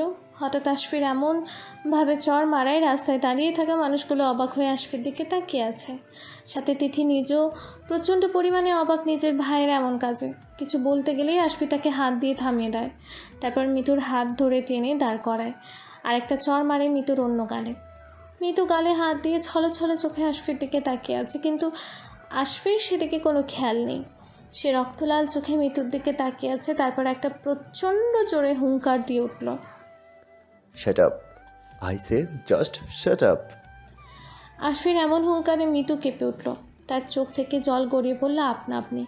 আশফি আবারও চেঁচিয়ে বলতে লাগলো, হাউ ডিয়ার ইউ, আমাকে এসব বলার সাহস তোকে কে দিয়েছে? কি যোগ্যতা আছে তোর আমার বউ হবার? তোকে আমি তিথির মতোই আমার বোন ভাবি, আর তুই, তোর মনে এসব চলছিল? অসভ্য বিয়াদব মেয়ে কোথাকার। তোর বাবার টাকা আছে বলে তুই নিজেকে আমার যোগ্য মনে করিস? যেমন তেমন ভাবে পাশ করে তো প্রতিটা ক্লাসে উঠিস, সারাদিন বাবার টাকায় ঘুরে বেড়াস। তোদের মতো মেয়েদের কাছ থেকে আর কী বা আশা করা যেতে পারে? তোরা তো এমনি হোস, পড়াশোনা বন্ধ করে সারাদিন ঘুরে বেড়াস এদিক ওদিক, আর বিভিন্ন ছেলেদের সাথে প্রেম করে বেড়াস নিজেদের সময় কাটানোর জন্য। আয়নায় একবার নিজের রূপটাকে দেখেছিস? তুই না রূপে আর না গুণে কোনো দিক দিয়ে আমার যোগ্য নস। আর ব্যাস ভাইয়া, এবার চুপ কর তুই। অনেক বলে ফেলেছিস, আর নয়। তিথি চেঁচিয়ে উঠল, কি জানিস তুই ওর সম্পর্কে? ছোটবেলা থেকে আমি দেখে আসছি ওকে, তাই তোর থেকে ওকে আমি বেশি ভালো করে জানি। যখন থেকে ও বুঝতে শিখেছে তখন থেকে ও তোকে ভালোবাসে নিঃস্বার্থভাবে। এতটা বছর শুধু তোকেই ভালোবেসে গেছে। কত ছেলে ওকে প্রপোজ করেছে তা তোর কোনো ধারণা নেই, কিন্তু ও কারোর দিকে তাকায়নি, শুধুমাত্র তোর জন্য। আর তুই আজকে এতগুলো লোকের সামনে এভাবে ওকে হেনস্থা করতে পারলি? তোর কাছ থেকে আমি এমনটা আশা করিনি। আই হেট ইউ ভাইয়া, আই হেট ইউ। তিথি আর কিছু বলতে পারল না। তার আগে মিতু নিজের চোখের জল মুছতে মুছতে দৌড়ে চলে গেল ওদের সামনে থেকে। তিথি মিতুকে অমন দৌড়াতে দেখে চেঁচিয়ে মিতুকে ডাকতে লাগলো, কিন্তু কোনো দিকে না তাকিয়ে মিতু দৌড়াতে লাগলো রাস্তার মাঝখান থেকে। মেইন রোড হওয়ায় সেখানে তখন বিভিন্ন গাড়ি চলাচল করছিল। হঠাৎ একটা গাড়ি এসে মিতুকে ধাক্কা মারে বেরিয়ে গেল। মিতু ছিটকে পড়ল রাস্তার একপাশে। পুরো রাস্তা রক্তে ভরে গেল মুহূর্তেই। আশফি তিথি দুজনেই কিছুক্ষণের জন্য স্তব্ধ হয়ে গেল। হঠাৎ করে এমন কিছু হবে কেউই বুঝতে পারেনি। হঠাৎ তিথি মিতু বলে চেঁচিয়ে উঠল। আশফি দৌড়ে সেখানে গিয়ে দেখলো মিতুর অবস্থা বুঝে খুবই ক্রিটিক্যাল, এক্ষুনি হসপিটালে অ্যাডমিট করতে হবে। তাই সময় নষ্ট না করে মিতুকে কোলে তুলে নিজের গাড়ির দিকে এগিয়ে গেল। মিতুর প্রচণ্ড ব্লিডিং হচ্ছে। তিথি ক্রমাগত কান্না করেই যাচ্ছে, মিতুকে ধরে গাড়ির পেছনে বসে আছে। এদিকে আশফি কাঁপা কাঁপা হাতে দ্রুত ড্রাইভ করছে। হসপিটালের সামনে গাড়ি থামাতে আশফি মিতুকে কোলে তুলে নিয়ে দ্রুত পায়ে হাঁটতে লাগলো। মিতু রক্তে আশফির পুরো জামা ভিজে গিয়েছে। মিতু মাথায় প্রচণ্ড পরিমাণে আঘাত পেয়েছে। এদিকে আশফির পেছনে তিথি কাঁদতে কাঁদতে দ্রুত পায়ে হাঁটছে। ও কিছুতেই মেনে নিতে পারছে না মিতুর এমন অবস্থা। আশফি মিতুকে নিজে হসপিটালে এনেছে, যাতে ট্রিটমেন্ট খুব দ্রুত শুরু করা হয়। আশফি হসপিটালে ঢুকে নার্সকে আর্জেন্ট ওটি রেডি করতে বলল। তারপর মিতুকে স্ট্রেচারে শুইয়ে দিল আর নিজেও খুব দ্রুত পোশাক চেঞ্জ করে নিল, কারণ মিতুর অপারেশন আশফি নিজের হাতে করবে। ও কোনো রিস্ক নিতে চায় না এই মুহূর্তে। নার্সরা মিতুকে ওটিতে নিয়ে গিয়েছে। আশফি যেই ওটিতে ঢুকবে তখনই তিথি আশফির হাতে ধরে ফেলল। তারপর আশফির দিকে অসহায় নজরে তাকে কাঁপা কাঁপা গলায় বলে উঠল, প্লিজ ভাইয়া, মিতুকে তুই বাঁচিয়ে দে প্লিজ ভাইয়া। নিজের ব্যক্তিগত রাগটা তুই মিতুর উপর পড়তে দিস না, তোর কাছে আমি হাত জোর করছি। তিথি, কি বলছিস তুই এসব? নিজের পার্সোনাল রাগ বলতে কি বোঝাতে চাইছিস? আর তাছাড়া সবার আগে আমি একজন ডাক্তার, সুতরাং পেশেন্ট, শত্রু কিংবা বন্ধু যাই হোক না কেন, সবার আগে তাকে বাঁচানোর আমার কর্তব্য। মনে রাখিস কথাটা। আর আমি আমার সাধ্যমতো চেষ্টা করব মিতুকে বাঁচানোর। এই বলেই আশফির যেতে গিয়ে আবারও থেমে যায়। তারপর তিথির দিকে ছলে ছলে চোখে তাকিয়ে বলে উঠল, আমি অতটা অমানুষ নই যে আমি ওকে বাঁচাতে চাইবো না। আর বিশ্বাস কর, আমি চাইনি ওর এমন অবস্থা হোক। আর কিছু বলতে পারল না আশফি, তাড়াতাড়ি অপারেশন থিয়েটারে ঢুকে গেল। তিথি মিতুর এমন অবস্থা কিছুতেই মেনে নিতে পারছে না। পাশে থাকা বেঞ্চে বসে হাওমাও করে কাঁদতে লাগলো। কিছুক্ষণ পর তার মনে হলো মিতুর বাবা মাকে খবরটা জানানো দরকার, তাই সে আর দেরি না করে মিতুর বাবা মা এবং তার মামা মামিকে ফোন করে সব জানিয়ে দিল। 1.5 ঘন্টা যাবৎ সবাই ওটির সামনে অপেক্ষা করছে। তিথি খবর দেওয়ার 1 ঘন্টার মধ্যে মিতুর বাবা মা এবং তিথির বাবা মামি হসপিটালে চলে আসে। মিতুর মা অবস্থা খুবই শোচনীয়, বারবার নিজের জ্ঞান হারিয়ে ফেলছে। তিথির মামি মিতুর মার পাশে বসে আছে। মিতুর মাকে স্যালাইন দিয়ে অন্য একটা ওয়ার্ডে রাখা হয়েছে। এদিকে তিথির অবস্থাও ভীষণ খারাপ, কাঁদতে কাঁদতে পেটের হেঁচকি তুলে ফেলছে। তখনই ওটির ওপরে থাকা লাল লাইট নিভে গেল আর ওটির দরজা খুলে আশফি বেরিয়ে এলো। আশফিকে বের হতে দেখে সবাই উঠে দাঁড়ালো। তিথি তো দৌড়ে গিয়ে আশফির হাত ধরে জিজ্ঞাসা করতে লাগলো। কোনো মতে নিজের কান্না চেপে রেখেছে সে। ভাইয়া, হে ভাইয়া, মিতু কেমন আছে রে? ও ঠিক আছে তো? ও সুস্থ হয়ে যাবে তো? আশফি কিছু বলছে না, চুপ করে দাঁড়িয়ে আছে। আশফিকে চুপ করে থাকতে দেখে মিতুর বাবা এগিয়ে এসে আশফিকে জিজ্ঞেস করলো, বাবা আশফি, আমার মেয়েটা ঠিক আছে তো? ওর কিছু হয়নি তো? ভাইয়া রে, কিছু বল, তুই চুপ করে আছিস কেন এমন? এই বলেই আশফির হাত ধরে তিথি আশফিকে ঝাঁকাতে লাগলো। কিছুক্ষণ চুপ থেকে আশফি বলল, অপারেশন সাকসেসফুল, তবে 24 ঘন্টার মধ্যে যদি জ্ঞান না ফিরে তাহলে তাহলে তাহলে she will go into a coma. কথাটা শোনা মাত্র মিতুর বাবা শব্দ করে কেঁদে উঠলেন। তিথি আশফির দিকে তাকিয়ে বলে উঠল, কিসব যাতা বলছিস ভাইয়া? তুই তো এক্ষুনি বললি অপারেশন সাকসেসফুল, তাহলে এইসব? আসলে প্রচুর পরিমাণে ব্লাড বেরিয়ে গিয়েছে মিতুর মাথা থেকে, আর শরীরের অনেক জায়গায় খুব ডিপ ইনজুরি হয়েছে। খুব জোরে অ্যাক্সিডেন্ট হওয়ার জন্য বাঁ পায়ের অ্যাঙ্গেল আর ডান হাতের ফিমার, এই দুটো হাড় ভেঙে গিয়েছে। ক্ষতগুলো খুব গভীর হয়েছে। 24 ঘন্টা না গেলে কিছুই বলা সম্ভব না। আমি অত কিছু জানতে চাই না তোর কাছ থেকে। আমি শুধু চাই তুই মিতুকে সুস্থ করে তোল, সেটা যেভাবে হোক। বুঝতে পেরেছিস তুই? তিথি, শান্ত হতোই, আমি আমার সর্বোচ্চ চেষ্টা করছি। বাবা, একমাত্র তুমিই ভরসা। আমার মেয়েটাকে তুমি সুস্থ করে তুলো বাবা, আমি তোমার কাছে হাত জোর করছি। এ কি করছেন আঙ্কেল? আমি আমার যথাসাধ্য চেষ্টা করছি এবং করব। প্লিজ আপনি এমন করবেন না। হ্যাঁ রে, অ্যাক্সিডেন্টটা কিভাবে হলো? মিতু তো ওদের সাথেই ছিল। বাবার এমন কথা আশফি চুপ হয়ে গেল। কিছু বলতে পারল না, মাথা নিচু করে রইল।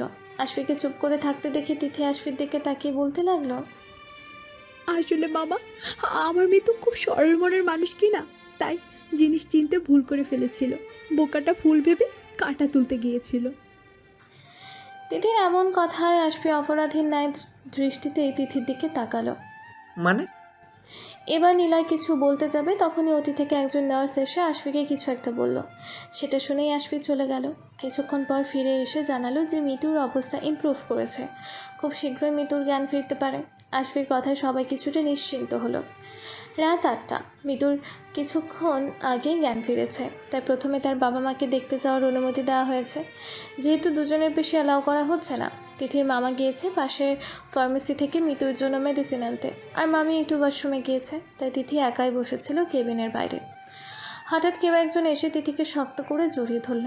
আচমকা এমন জড়িয়ে ধরায় তিথি কিছুটা ভয় পেয়ে গেল। তারপর পাশ ফিরতে নিজের প্রিয় মানুষটিকে দেখতে পেল। ব্যাস, এবার আর নিজের ভেতরে জমিয়ে রাখা কান্নাটাকে আটকে রাখতে পারল না তিথি। নিলয়কে জড়িয়ে হাওমাও করে কাঁদতে লাগলো। আসলে নিলয় তিথির ফোনে অনেকবার ফোন করেছে, কিন্তু তিথি রিসিভই করছিল না। প্রতিবার পরীক্ষা শেষে তিথিকে ফোন দেয় নিলয়, কিন্তু আজ তিথির ফোন রিসিভ না করায় প্রচুর টেনশন পড়ে গিয়েছিল। তাই আর টাইম নষ্ট না করে অফিস থেকে সোজা তিথির বাসায় পৌঁছালো। সেখানে গিয়ে দেখলো তিথিদের বাসায় তালা চাবি মারা। পরে তিথিদের পাশের বাসা থেকে জানতে পারলো যে তিথির মামা মামিরা হসপিটালে গিয়েছে, কার নাকি অ্যাক্সিডেন্ট হয়েছে। ব্যাস, নিলয় টেনশন আরও বেড়ে গেল। তাই আর দেরি না করে হসপিটালের অ্যাড্রেসটা জেনে নিয়ে নিলয় সেখানে এসে হাজির হলো। তারপর রিসেপশনিস্টের কাছ থেকে জানতে পারলো যে তিথিরা সেকেন্ড ফ্লোরে আছে। নিলয়ের সময় নষ্ট না করে সেকেন্ড ফ্লোরে গিয়ে দেখলো তিথি একা বেঞ্চে বসে আছে। নিলয় তিথিকে কান্না করতে দেখে ভয় পেয়ে যায়। তিথিকে নিজের কাছ থেকে ছাড়িয়ে নিয়ে তার গালে নিজের 2 হাত রেখে জিজ্ঞেস করলো, কি হয়েছে বাকি? এমনভাবে কান্না করছো কেন? তোমার কিছু হয়নি তো? তুমি ঠিক আছো তো? কিন্তু তিথি কোনো কিছুরই উত্তর দিতে পারছে না। কান্নার কারণে সব কিছু এলোমেলো হয়ে যাচ্ছে। নিলয় তিথিকে আবারও জড়িয়ে ধরলো শক্ত করে। তারপর শান্ত গলায় জিজ্ঞেস করলো, কি হয়েছে আমায় বলো, না বললে বুঝবো কি করে আমার পাখিটা কেন কান্না করছে? তিথি এবার হেঁচকে তুলতে তুলতে বলল,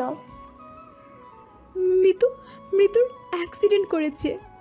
নিলয় কিছুটা অবাক হয়ে জিজ্ঞাসা করলো, ওই দিন তোমার সাথে যে মেয়েটা এসেছিল, সেই মেয়েটা? ও মাই গড, কিন্তু কিভাবে? তারপর তিথি আস্তে আস্তে সব ঘটনা খুলে বলল নিলয়কে। নিলয় কিছু বলতে যাবে তখনই মিতুর বাবা এবং মা কেবিন থেকে বেরিয়ে আসলো। মিতুর বাবা মা নিলয়কে দেখে অনেকটাই অবাক হয়ে গেল। তারপর নিলয়কে জিজ্ঞেস করলো, আরে স্যার, আপনি এখানে কি করছেন? নিলয় কী বলবে ভেবে পাচ্ছিল না, তাই কিছুক্ষণ ভেবে বলে উঠল, আসলে আপনি তাড়াহুড়ো করে অফিস থেকে চলে আসায় আমি খোঁজ নিয়ে জানতে পারি আপনার মেয়ের অ্যাক্সিডেন্ট হয়েছে। তাই এখানে আপনার মেয়েকে দেখতে এলাম। কেমন আছে এখন? জি স্যার, ভালো আছে, তবে ক্ষতগুলো খুব গভীর। আসলে মিতুর বাবা নিলয়ের অফিসের ম্যানেজার। তিথি এবার এগিয়ে এসে বলল, আমি কি এখন দেখা করতে পারি মৃত্যুর সাথে আঙ্কেল? হ্যাঁ, যাও, তুমি গিয়ে দেখে এসো। তিথি যেতে নিলেই নিলয় মিতুর বাবার দিকে তাকিয়ে বলল, মিস্টার তাওহিদ, আমারও একবার আপনার মেয়ের সাথে দেখা করা উচিত, তাই আমি বরং ওনার সাথে যাই। ঠিক আছে স্যার। তিথি কেবিনে ঢুকেই দেখলো মিতু শুয়ে আছে পেটে, হাতে পায়ে মাথা ব্যান্ডেজ করা, নাকে পাইপ ঢোকানো। মিতুকে এমন অবস্থায় কোনোদিন দেখবে তিথি ভাবতেই পারেনি। মিতুর এমন অবস্থা দেখে তিথি আবারও কেঁদে ফেলল। নিলয় তিথিকে ধরে মিতুর সামনে থাকা চেয়ারে বসালো। মিতু তিথির দিকে তাকিয়ে একটু হাসার চেষ্টা করলো। তিথি মিতুর হাত ধরে কান্না মিশ্রিত গলায় জিজ্ঞেস করলো, কেমন আছিস এখন? ব্যথা করছে খুব, তাই না? মিতু কিছু একটা বলতে চাইছে, তাই তিথি মিতুর কাছে নিজের কান নিয়ে গেল। মিতু আস্তে আস্তে বলল, ভালো আছি এখন, কাঁদিস না আর। তোদের প্রচুর কষ্ট দিয়ে ফেললাম না রে, বেকার আমার জন্য তোদের নিজেদের সময় নষ্ট করতে হলো। তিথি এবার রেগে গিয়ে মিতুকে বলল, হ্যাঁ, প্রচুর কষ্ট পেয়েছি আমরা। কি করে পারলি তুই এমন করতে? অত ছুটতে তোকে কে বলেছিল? তাও আবার যার জন্য তোর এমন অবস্থা, সে তো দিব্যি ভালো আছে। তিথি আশফিকে উদ্দেশ্য করেই কথাগুলো বলছে। তিথির এমন কথা শুনে আশফি নিজের মনে অপরাধবোধ কাজ করতে লাগলো। আশফি কেবিনের মধ্যেই ছিল এতক্ষণ। যেখান থেকে মিতুর জ্ঞান ফিরেছে তখন থেকেই মিতুর পাশে ছিল আশফি। নিলয়কে দেখে কিছুটা অবাক হয়েছিল প্রথমে, তারপরে ভাবলো যেহেতু মিতুর বাবা তাদের অফিসে কাজ করে তাই হয়তো মিতুকে দেখতে এসেছে। চুপ কর প্লিজ, এমন কথা বলিস না। কেন বলবো না? আরে যার জন্য তোর আজ এই অবস্থা, সে তো কোনো কালে তোর যোগ্য ছিল না। তিথি প্লিজ। এবার তিথি চুপ করে গেল। হঠাৎ মিতু নিলয়ের দিকে নজর গেল। নিলয়ের দিকে তাকিয়ে মিতু হাসার চেষ্টা করলো। নিলয় মুচকি হেসে মিতুর মাথায় হাত বুলিয়ে দিল। তারপর মিতুকে জিজ্ঞেস করলো, ভালো আছো? জি ভাইয়া। ভেরি গুড, এখন রেস্টে থাকো, ওকে? মিতু মাথা নাড়ালো। আর কিছুক্ষণ কথা বলার পর নিলয় চলে গেল। রাতে তিথির মামা মামি আর মিতুর মা বাবা যে যার বাসায় চলে গেল। মিতুর বাবা মা যেতেই চাইছিল না। আশফি অনেক কষ্টে তাদেরকে বাসায় পাঠিয়েছে, কিন্তু প্রবলেম হচ্ছে তিথিকে নিয়ে। তাকে কিছুতেই বাসায় পাঠানো যাচ্ছে না। তাই একমাত্র তিথি আর আশফি হসপিটালে থেকে গেল মিতুর কাছে। রাতে তিথি মিতুর কেবিনের পাশে থাকা সোফায় শুয়ে আছে আর আশফি মিতুর বেডের পাশে একটা চেয়ার নিয়ে বসে বসে ম্যাগাজিন পড়ছিল। হঠাৎ মিতু একটু নড়াচড়া করে উঠল। তখনই খেয়াল করলো যে মিতু সে থাকা পানির গ্লাসটা ধরার চেষ্টা করছে। আশফির সঙ্গে সঙ্গে মিতুর হাত থেকে গ্লাসটা নিয়ে পাশের টেবিলে রাখলো। তারপর মিতুকে আস্তে করে তুলে পানি খাইয়ে দিল তাকে। পানি পান করার পর মিতু আস্তে করে তিথিকে ডাকতে লাগলো। আশফির মিতুর দিকে তাকিয়ে বলল, কি লাগবে আমার বল, আমি হেল্প করছি। মিতু আশফির কথায় কান না দিয়ে আবারও তিথিকে ডাকতে লাগলো। আশফি মিতুকে বলল, বুড়ি একটু আগেই ঘুমিয়েছে, তুই আমায় বল কি লাগবে তোর। না ঠিক আছে, কিছু লাগবে না। এই বলে মিতু আস্তে করে শোয়ার চেষ্টা করলো, কিন্তু ব্যথার কারণে শুতে পারলো না। তা দেখে আশফি তাকে ধরে আস্তে করে শুইয়ে দিল। আর কিছু লাগবে? ধন্যবাদ, আমার কিচ্ছু লাগবে না। আশফির একটা ফোন আসায় সে বাইরে গেল কথা বলার জন্য। যাওয়ার আগে তিথিকে ডেকে দিয়ে গেল যদি মিতুর কিছু লাগে তার জন্য। তিথি মিতুর কাছে গিয়ে জিজ্ঞেস করলো তার কিছু লাগবে কিনা। মিতু মাথা নাড়িয়ে হ্যাঁ বলল। তারপর আস্তে করে বলল, আমাকে একটু ওয়াশরুম নিয়ে যাবি? হ্যাঁ, আমার হাত ধরে আস্তে আস্তে ওঠ। তিথি মিতুকে আস্তে করে তুলতে লাগলো। তখনই আশফি রুমে ঢুকে তা দেখে উত্তেজিত হয়ে বলে উঠল, আরে ওকে ওকে তুলছিস কেন এভাবে? ভাইয়া, ও একটু ওয়াশরুমে যাবে। আশফি এবার বুঝতে পারলো কেন মিতু তিথিকে ডাকছিল। আশফি এগিয়ে এসে বলল, আমি হেল্প করছি, তুই একা পারবি না। ওর হাতে পায়ে ব্যান্ডেজ করা। এই বলে যেই মিতুর গায়ে হাত দিতে যাবে অমনি মিতু নিজের দুর্বল হাত দিয়ে আশফির হাত সরিয়ে দিল এক ঝটকায়। তারপর তিথির দিকে তাকিয়ে বলল, তুই কি পারবি? না পারলে থাক, আমি যাব না। না না, আমি পারবো, তুই চল। ভাইয়া, তোকে যেতে হবে না। আশফি আর কিছু বলল না। সে বুঝতে পেরেছে মিতুর মনে যে ক্ষত সে তৈরি করেছে তা সহজেই সরাবে না। তিথি আস্তে করে মিতুকে ধরে ওয়াশরুমে নিয়ে গেল। আজ প্রায় 15 দিন হতে চলল মিতু হসপিটালে ভর্তি ছিল। আজকে মিতুকে ছুটি দেওয়া হবে। এতদিন তিথি আর আশফি বাড়িতে যায়নি বললেই চলে। সারাদিন মিতুর আশেপাশে থেকেছে দুজনে। এর মাঝে নীলা বেশ কয়েকবার এসেছিল মিতুকে দেখার বাহানায় তিথির সাথে দেখা করে গেছে।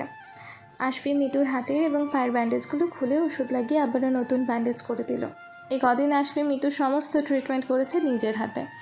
আজ তাকে ছুটি দেওয়া হবে বলে সে সমস্ত পেপার রেডি করে রেখেছে আগে থেকেই। আজকে মিতুর ছুটি হবে, তাই মিতুর বাবা মা, তিথির মামা মামি সবাই এসেছে হসপিটাল।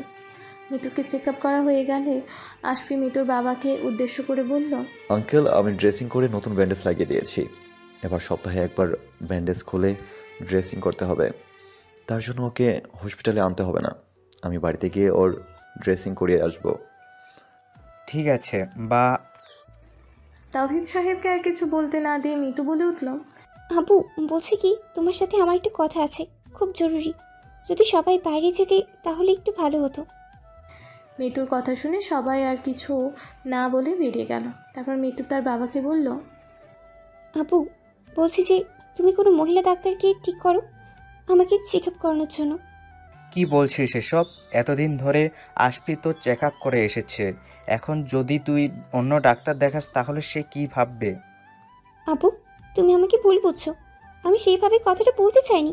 দেখো, আমার জন্য তাদের অনেক সময় নষ্ট হয়েছে, তাই আমি চাই না তারা আমার জন্য আর নিজেদের সময় নষ্ট করুক। আর তাছাড়া আমি আনইজি ফিল করি ভাইয়ার কাছে তিনি ড্রেসিং করাতে। তাই বলছি, একজন মহিলা ডাক্তার ঠিক করো তুমি। আর এই বিষয়ে আমি কোনো কথা বলতে চাই না। মিতুর বাবা আর কোনো কথা না বলে বাইরে বেরিয়ে আশফির কাছে গিয়ে বললেন, বাবা আশফি, বলছি যে তুমি কি কোনো ভালো মহিলা ডাক্তার ঠিক করে দিতে পারবে মিতুর জন্য? কেন আঙ্কেল, কি হয়েছে? বেশ চিন্তিত গলায় বলল, আমি আছি তো, আমি গিয়ে সপ্তাহে একদিন চেক আপ করে আসবো। সে তো হলে আমাদের অনেক উপকার হতো, কিন্তু আসলে মিতু বলছিল ওর জন্য তোমাদের অনেক সময় নষ্ট হয়েছে, তাই আর ও চায় না তোমাদের কোনো সময় নষ্ট হোক ওর জন্য। আর তাছাড়া ও আনকমফোর্টেবল ফিল করে তোমার কাছে, তাই।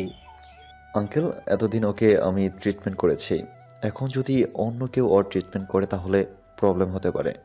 তাই আমি চাই না ওকে অন্য কেউ ট্রিটমেন্ট করুক, তাই আমি ওর ট্রিটমেন্টটা করব। আমি এই বিষয়ে আর কথা বলতে চাইছি না, ক্ষমা করবেন। এই বলেই আশফি আর কোনো কথা না বলে চলে গেল। মিতু বাবা মিতুর কাছে এসে ব্যাপারটা বলল। যেই মিতু কিছু বলতে যাবে অমনি রুমে আশফি ঢুকে পড়ল। তারপর মিতুর বাবাকে বলল, আঙ্কেল, এই যে মিতুর রিপোর্টস, আর নেক্সট উইকে আমি গিয়ে ওকে চেক আপ করে আসবো। তার কোনো দরকার নেই। মিতু আস্তে করে বলে উঠল, তোমার দরকার না হতে পারে, কিন্তু একজন ডাক্তার হিসেবে আমার এটা কর্তব্য। আর ডাক্তার জেন্ডার হিসেবে ডিফারেন্স করা যায় না। বেশিরভাগ সিজার মেল ডক্টররা করে, আর তাছাড়া তোমাকে প্রথম থেকে আমি চেক আপ করে আসছি, সুতরাং এরপরেও আমি তোমার চেক আপ করবো। আর আমার সময় কোথায় নষ্ট হচ্ছে সেটা তোমাকে না ভাবলেও চলবে। আমি আর এই বিষয়ে কোনো কথা বলতে চাইছি না। Is that clear Mitu? Mitu আর কিছু বলল না। আশফির দিকে একবার মুখ ভেঙচি দিয়ে মাথা নিচু করে বসে রইল। আশফি তা দেখে হেসে দিল। তারপর মিতুকে বাড়ি নিয়ে যাওয়া হলো। রাতে তিথির ফোনের রিংটনে ঘুম ভেঙে গেল। ফোন চেক করতে দেখলো নিলয়ের ফোন। ফোনটা রিসিভ করতে নিলয় বলে উঠল, ঘুমাচ্ছি রে পাখি। হ্যাঁ, আপনি কি করছেন? তোমার সাথে ফোনে কথা বলছি। নিলয়ের জবাব শুনে তিথি মুচকে হেসে বলল, সে তো এখন করছেন, ফোন করার আগে কি করেছিলেন? বেশি কিছু না, অফিসের কিছু ইম্পর্টেন্ট ফাইল চেক করছিলাম। ও বাই দ্য ওয়ে, মিতু কেমন আছে এখন? ভালো আছি। Very good. তুমি আর তোমার ভাইয়া একদম সেম ক্যাটাগরির, এতটা মিল কি করে সম্ভব? কেন কেন? তিথি বেশ আগ্রহ নিয়েই জিজ্ঞেস করলো, এই তোমরা এই ভাই বোন ভালোবাসার মানুষদের মন ভেঙে দিতে 2 মিনিটও ভাবো না? হো, তাই বুঝি? আমি কি আপনাকে জেনে শুনে কষ্ট দিতাম নাকি? তখন তো আমি বুঝতাম না। পরে যখন আপনার ভালোবাসাকে বুঝতে পারলাম, তখন তো আমি আপনার কাছে গিয়ে আমার মনের কথাগুলো যে আপনাকে বললাম, তার বেলায় কিচ্ছু না। আরে পাখি, মন খারাপ করছো কেন? হ্যাঁ আমি মানছি তুমি আমার কাছে এসেছো, কিন্তু মিতু, সে তো বেচারি এখনো তোমার ভাইয়ের মন পেল না। পাবে, সেও পাবে। আমি আমার বেস্টুর গোমরা মুখ দেখতে পারবো না। তার জন্য আমি একটা প্ল্যান ঠিক করে রেখেছি। কি প্ল্যান শুনি? আগে মিতু সুস্থ হোক, তারপর ভাইয়ের মনে কি করে মিতু ফুল ফোটাতে হয় তা আমি খুব ভালো করে জানি। হ্যাঁ, তুমি ছাড়া আর খেই বা এমন চমৎকার চমৎকার আইডিয়া ভাবতে পারো। I know. আচ্ছা শোনো, কালকে তোমার মামা, মামি আর ভাইয়া বাসায় থাকবে তো? হ্যাঁ, কিন্তু কেন? কিছু না, এমনি জিজ্ঞেস করলাম। ও আচ্ছা এবার ঘুমিয়ে পড়ো, গুড নাইট। এই বলেই নিলয় ফোন কেটে দিল। তিথিও আর কিছু না ভেবেই ঘুমিয়ে পড়ল। আজ রবিবার, তাই সবাই বাড়িতে আছে। তিথি সবে ঘুম থেকে উঠে ডাইনিং টেবিলে বসে সকালের নাস্তা করছে। মামা আর আশফি সোফায় বসে খবর দেখছে, আর মামি রান্নাঘরে। এমন সময় কলিং বেল বেজে উঠল। তিথির মামা গিয়ে দরজাটা খুলতেই অবাক হয়ে গেল সামনে থাকা ব্যক্তিকে দেখে। এদিকে তিথি পরোটা চিবাতে চিবাতে তার মামাকে উদ্দেশ্য করে বলতে লাগলো, মামা, কে এসেছো গো এই ভোরবেলায়? এই বলে আবারও নিজের খাবার খেতে ব্যস্ত হয়ে পড়ল। বাইরে থাকা ব্যক্তি ঘরে প্রবেশ করলো। তিথি খাবার খেতে খেতে মাথাটা উপরে তুলতেই সামনে থাকা ব্যক্তিটির দিকে তাকিয়ে মাথা ঘুরে যাওয়ার কল হয়েছে। কারণ সেই ব্যক্তি আর কেউ নয়, স্বয়ং নিলয়। কিন্তু পাশের মানুষটিকে চিনতে পারল না তিথি। নিলয়ের খুব হাসি পাচ্ছিল তিথি ফেসের অমন রিয়েকশন দেখে।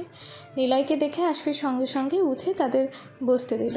তিথির মামি রান্নাঘর থেকে এসে তাদের দিকে অবাক। কিছু বলতে যাবে তখনই নিলয়ের সাথে আসা লোকটি বলে উঠল, সরি আপনাদের কিছু না বলে এভাবে চলে আসার জন্য। না না, এতে সরি বলার কি আছে? আসলে আমরা এখানে খুবই একটা গুরুত্বপূর্ণ কাজের জন্য এসেছি। কি কাজ? সবাই কথা বলছে, কিন্তু এদিকে তিথির কোনো খেয়ালই নেই। সে এখনও গালের ভিতরে অর্ধেক পরোটা নিয়ে হাঁ করে নিলয়ের দিকে তাকিয়ে আছে। তিথির এমন কাণ্ড দেখে মামি তিথিকে ঝাড়ি দিয়ে ফিসফিসিয়ে বলে উঠল, তাড়াতাড়ি ওঠ, সবাই কি ভাববে? এভাবে বসে আছিস কেন? মামির কথায় তিথির এতক্ষণে হুঁশ হলো। তারপর সঙ্গে সঙ্গে বেসিনে গিয়ে হাত মুখ ধুয়ে এলো। আমি মিস্টার ইরশাদ হোসেন, নিলয়ের মামা। আসলে নিলয়ের বাবা মা অনেক আগেই মারা গিয়েছে, তাই আমাকে আসতে হলো ওর সাথে। আসলে আমার ছেলেটা আপনার বাড়ির মেয়েকে খুব পছন্দ করে আর তাকে বিয়ে করতে চায়, তাই আমিও দেরি না করে আপনাদের কাছে চলে এসেছি। আপনারা যদি কিছু না মনে করেন, তাহলে যত তাড়াতাড়ি সম্ভব আমরা আপনার মেয়েকে আমাদের ঘরে বউ করে নিতে চাই। রিয়াদ হোসেনের কথা শুনে আশফি উঠে দাঁড়িয়ে বলতে লাগলো, ক্ষমা করবেন আঙ্কেল, এটা সম্ভব নয়। কিন্তু কেন বাবা?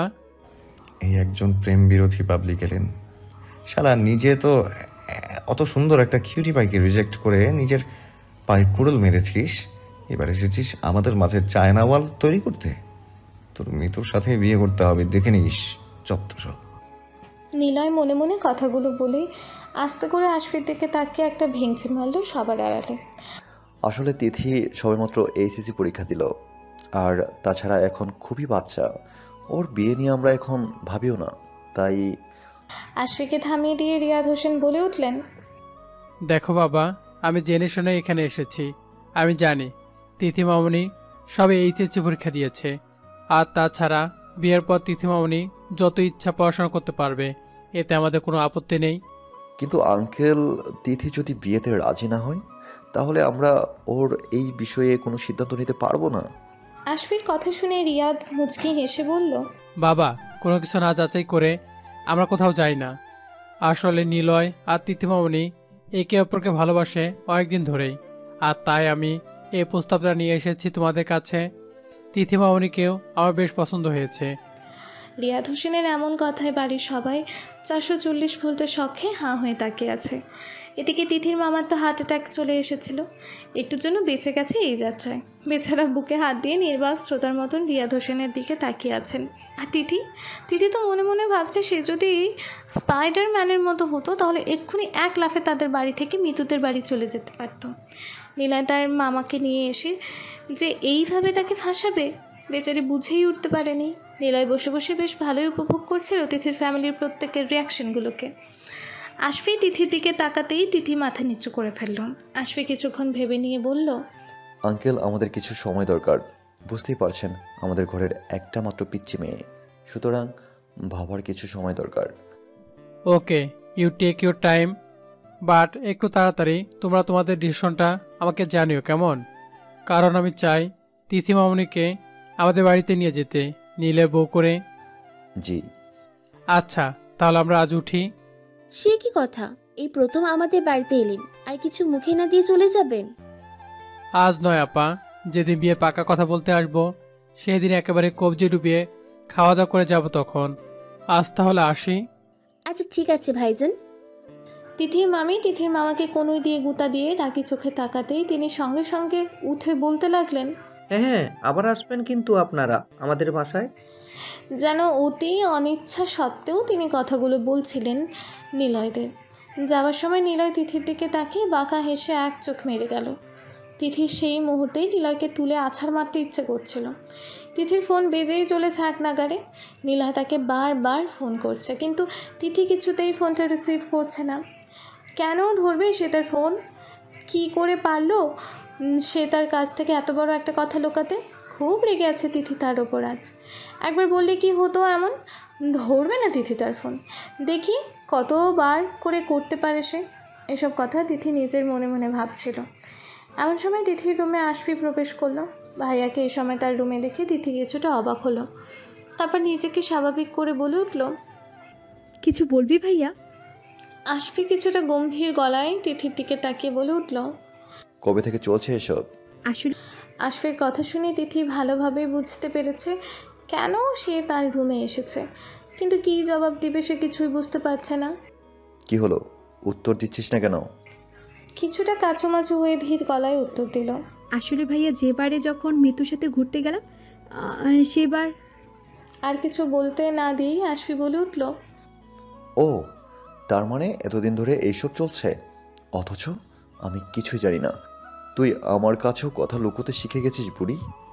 সরি ভাইয়া, আসলে আমি। থাক, তোকে আর কিছু বলতে হবে না, যা বোঝার আমি বুঝে নিয়েছি। আমাকে বললে কি কি এমন হতো বল। আসলে ভাইয়া, আমি ভয় পেয়ে গিয়েছিলাম। আমার ভুল হয়ে গেছে, প্লিজ রাগ করে থাকিস না আমার উপর। তিথির কথা শুনে আশফি আরো গম্ভীর গলায় বলল, ভুল যখন করে ফেলেছিস সেটাকে তো আর শুধরানো যাবে না, কিন্তু তুই এটুকু বুঝে রাখ, নিলয়ের সাথে তোর বিয়ে হবে না, কোনো মতেই না। ভাইয়ার এমন কথায় তিথির চোখ মুহূর্তে অশ্রুতে পরিপূর্ণ হয়ে গেল। আশফি বোনের এমন চেহারা দেখে মুচকি হাসলো। তারপর নিজের 2 হাত দিয়ে বোনের গাল ধরে উঁচু করলো। তারপর বলতে লাগলো, খুব ভালোবাসিস তাই না রে? তিথি ছলছল চোখে মাথা নাড়ালো, যার অর্থ হলো হ্যাঁ, সে ভালোবাসে তার সেই রাগী বদমেজাজি মানুষটাকে। বাঁচবে না সে তাকে ছাড়া এক মুহূর্ত। প্রচণ্ড পরিমাণে ভালোবাসে ফেলেছে সে তাকে। আশফি আর কিছু না বলে শক্ত করে জড়িয়ে ধরল তিথিকে। তারপর বলল, আমার বুড়ি আমার কাছে কিছু চেয়েছে আর আমি তাকে দেইনি, এমন কি কোনো দিন হয়েছে? সুতরাং আজও হবে না। আমি তো এমনি বললাম তোর এমন রিয়াকশন দেখার জন্য। নীলয়ের সাথেই তোর বিয়ে হবে, কিন্তু তুই আমার কাছে কেন লুকালি এত বড় কথা?